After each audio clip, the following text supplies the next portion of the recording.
Hey guys, AlexAutomotive here, and today we're going to be installing this body armor kit plus this 3-inch fender onto a 2001 Jeep Wrangler TJ. Once you complete the install, this is what the rear side of your Jeep will look like. So we got the body armor kit that goes from the trunk corner all the way up to the door, and then the fender flare that comes all the way around, and they all bolt together and screw on to your Jeep. So what we're gonna do first are remove these 4 screws inside the taillight, pop this cap off, and there's 3 more screws that hold the taillight to the actual body of the Jeep.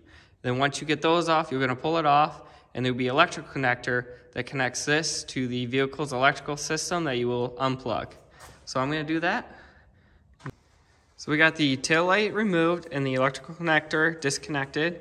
So we took off the 3 headlight bolts that are held in by a 9mm, and then the glass on the taillight was just a Phillips screw that screwed into the plastic housing. And the old owner installed this plastic kind of fake body cover, which is just held in by sticky tape. So what we're gonna do is just gonna grab this and gently remove it and get that out of our way. And now what we're gonna do is remove the inner fender well cover that goes beside there to access the bolts that hold the factory fender flare on. So once you removed your inner fender lining, you will have to take off 8 of those 8mm bolts that are kind of held in by this plastic nut. So you might have to go, when you take them off, behind the fender and grab a tool to make sure they don't spin. But once you get 8 of those off, you'll be able just to remove the last one, and the fender will just come off. And you'll be left with just the Jeep body with no fender.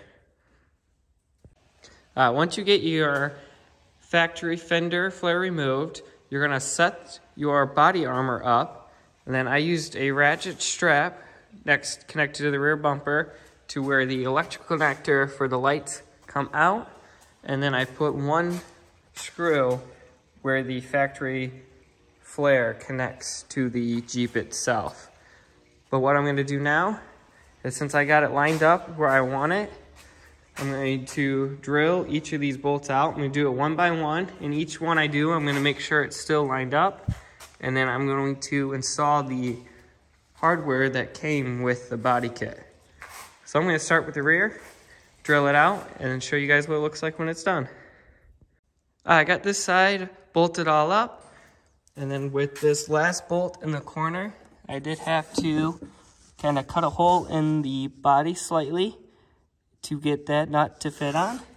I got that one bolted up, and I got these holes lined up for the fender. If your hole does look like that, you could take the drill bit and clean it up a little bit more so you can get your bolt on for the fender flare. But I'm gonna bolt this fender flare up and show you what it looks like when it's done. Now we got the new hardware installed for the fender flare. We got the fender flare lined up and installed. So now the last thing we have to do before this Jeep is finished is install the taillight. So I'm gonna install that and get right back.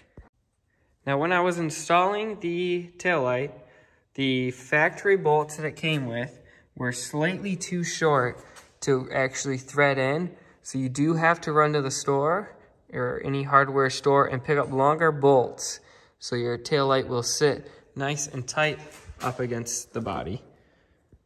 Now we got the taillight installed. We got the body armor and fenders installed on both sides. So I'd say this Jeep is ready to hit some trails. So if you liked the video, please leave a like, and if you could, please hit the subscribe button.